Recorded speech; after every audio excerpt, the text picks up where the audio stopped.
1% Sénégal ndax plus forest gars yi da ngeen kaa fàtte waay parce que bu demoon élection présidentielle moom kenn rek 1% du ko am ndax 2017 moins de 1% la am plus forest tegu ci deux ans moins de 2 ans ay 1 an et demi 2019 jot élection présidentielle mu am 15% xam nga lu tax 7% wu Khalifa ak 7% wu Karim Wade la boole muy 14 plus 1 muy 14 virgule muy 15 moo tax biñ ko génnee keroog biñ ko génnee bu ngeen seetloo keroog gendarmerie M2D kenn du tudd M2D ndax dafa def bêtise bu rëy M2D da koy nëbbu léegi xam ngeen M2D mooy bi ñu jàpp Sonko fan yooyu noonu yooyu doon takkal docteur Cheikh Tidiane Dièye Y'en a marre Sonko ay Madieye xaw Mbodj ay ñoom docteur kii Diop ay la dame la xaw ma nan madame Diop ñooñu jox sonal ñu ay M2D ba le 23 juin ñu def seen benn kii fële Grand Yoff dafa seen bëgg a provoquer yow 23 juin ne yaa ngi woon bloc fiscal yow Sonko tegale say tànk naan yàlla bu manifestation bi réussir parce que boobu suuf si yaa ngi ciy jaay bu baax di ci lekk suufu Sénégal gi da sàcc nga bu ngeen xamoon xale yi waa ji li sàcc bi mu nekkee impôt domaine li mu jaay ci suuf kon du ngeen bu leen wooye sax ngeen sàkk ko billaahi ni bëggee suuf ak xaalis ay levée de fonds cotisé leen 500 francs ñeen Casamance cotisé leen ma ko nekk 50 000 maam 5 milliards waaye kii sàcc bi du ko arrêté yërëmul askan bi sonn di muucu deretu askan bi waa kii kañ nga nit ñi di yeewu ci dof bi escroc bi ban ngañ ngeen di yeewu ci escroc politique et financier li ngeen am dajale leen ko yéen Sénégal pays pauvre jox ma ko après mu jox sama jabar samay doom oto ba rafet waaye ñàkk fayda rek xanaa ku boppam baaxul ak ku ndeyam liggéeyul dara mu jël xaalis di ko jox Sonko muy noosee man mais nag na tontu ci Juliana ba pare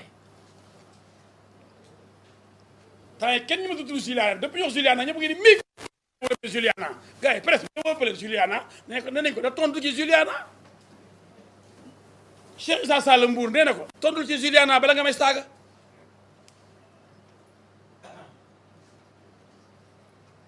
ma ne la victoire éclatante de Benno Bokk Yaakaar kenn mënu ko tilimal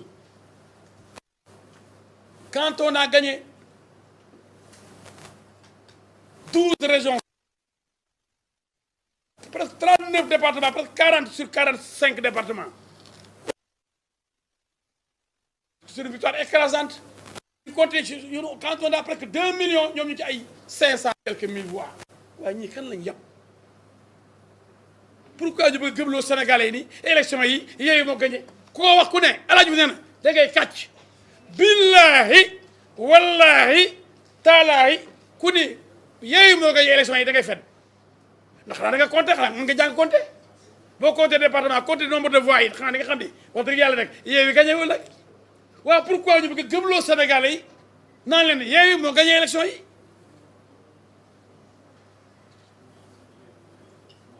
c'est extrêmement grave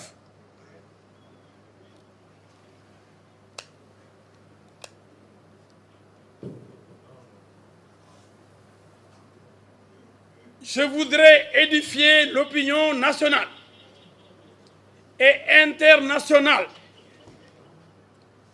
sur la campagne de manipulation orchestrée par celui que vous connaissez bien, celui qui veut diviser le Sénégal, qui nous parle de monnaie locale, celui qui demande à la jeunesse de descendre dans la rue pour un mortal combat. Promet une deuxième vague plus dévastatrice. Celui qui n'est même pas content des 14 morts du mois de mars, mais qui s'en glorifie et qui veut encore assister au massacre de la jeunesse sénégalaise. Il veut des milliers de morts. Celui qui nous dit qu'il est en contact avec les militaires maliens et les militaires guinéens. Celui qui donc est en train de prier pour qu'il y ait un coup d'État au Sénégal. Celui qui veut que les militaires prennent le pouvoir parce que c'est un fou. Un fou, il faut l'arrêter. Il dit, je suis en contact avec la junte malienne et les militaires guinéens. Mais parce que lui-même est un putschiste. Je l'ai vu quand il a quitté la gendarmerie dire, je donne l'ordre au président, je te fais des injonctions, comme s'il avait pris le pouvoir. Je l'ai vu en Casamance dire que si on m'arrête, la Casamance va me défendre. C'est dans l'histoire des 94 milliards. Cet homme-là, je voudrais vous le présenter avec son équipe. D'ailleurs, ce n'est pas le chef de Yewwi. Khalifa Sall est le patron de Yewwi. Parce que Dakar, quand même, la vie de Dakar est plus importante que la vie de Ziguinchor, que j'aime bien. Je profite de l'occasion pour saluer mon ami Pascal Emba, le patron de l'hôtel Kayanoumagne. L'hôtel qui m'accueille chaque fois que je vais à Ziguinchor. Je salue toute la Casamance que j'aime tant. Mon père ayant servi à Marsassoum comme chef d'arrondissement en 1974-75. Je jouais au Navetan là-bas. J'étais au lycée. Et j'étais un grand footballeur. Je portais le numéro 8 comme milieu offensif. Il y avait le coup de guide, c'était le Bali.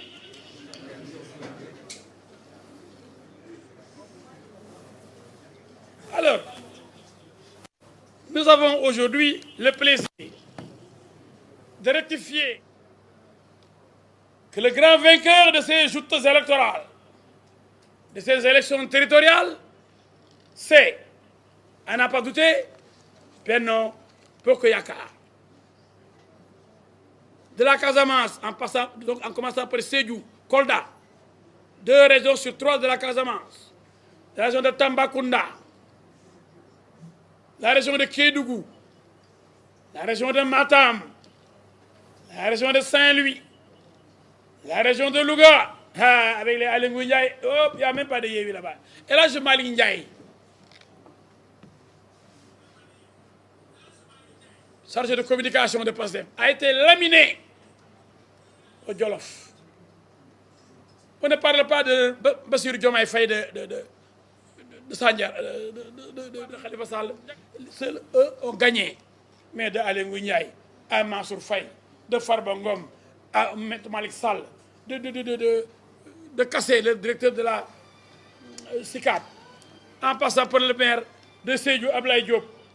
Mais à Linguère, à Louga, avec Moustapha Diop, qui a... Et à Louga, on ne parle même pas de Yewwi.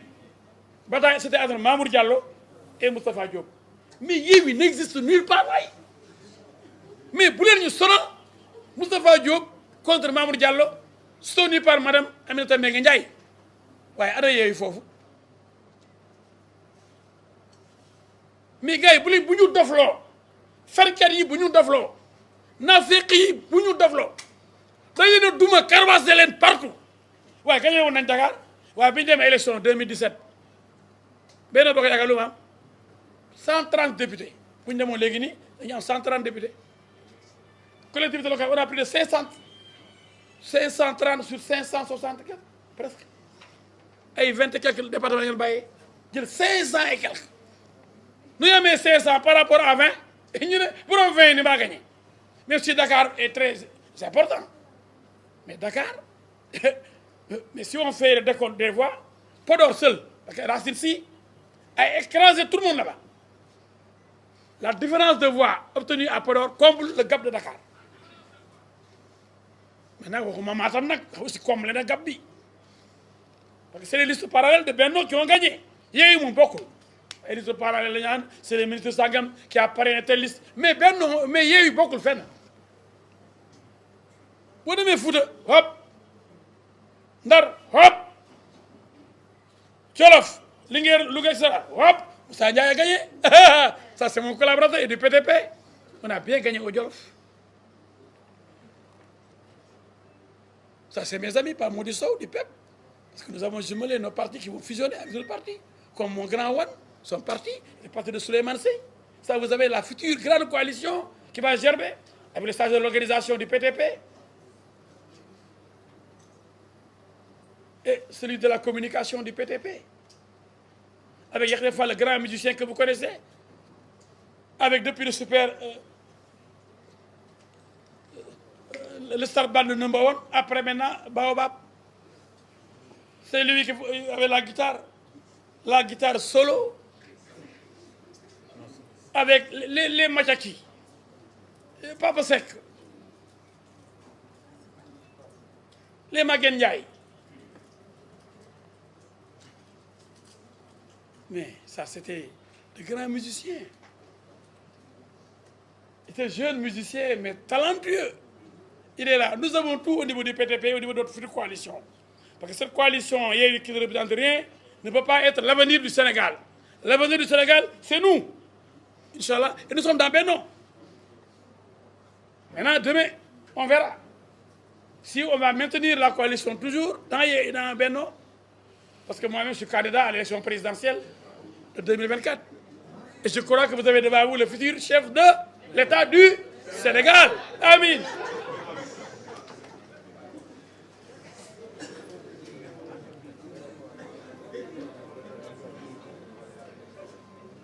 Et même à Dakar, mon ami, l'un des plus fidèles militants du PTP, le membre fondateur, Assar Kedele Fall Bibo,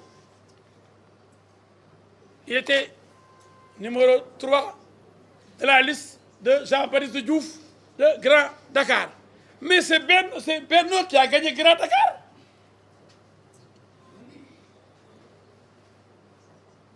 Benno a gagné le plateau. Benno a gagné Cambérène, a gagné Gorée. En 2014, seul Yoff avait échappé à Taxawu Dakar de Khalifa Sall. Il y a plusieurs communes qui sont tombées dans l'escarcelle de Benno. Et partout, je vois autour des plateaux de télévision, oui, comment vous analysez la défaite de Benno? Quelle défaite? Quand je vois des gens dire, oui, monsieur, un tel expert, comment vous voyez la défaite de Benno et la victoire de Yewwi? Je dis, oui, Yewwi est une force montante. Yewwi ne monte pas, Yewwi est mort de sa belle mort. Yewwi est mort-né. Yow, avec l'appui de Serigne Moustapha Sy, des Moustarchidines, vous ne pouvez même pas obtenir le résultat que vous avez eu en 2014. Mais gars, réfléchissons. En 2014,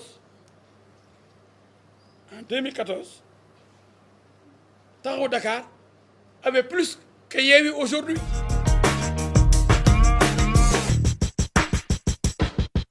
man Soumboulou maa ngi seetaan Sénégal live waxtaan bi foofu la Sénégal live yéen nag mbaa kar ngeen ko mbaa yéen it yéen a ngi koy kar mbaa yëg ngeen ni waxtaan bi foofu la Sénégal live kon léegi lay doon Sénégal live kon léegi lay doon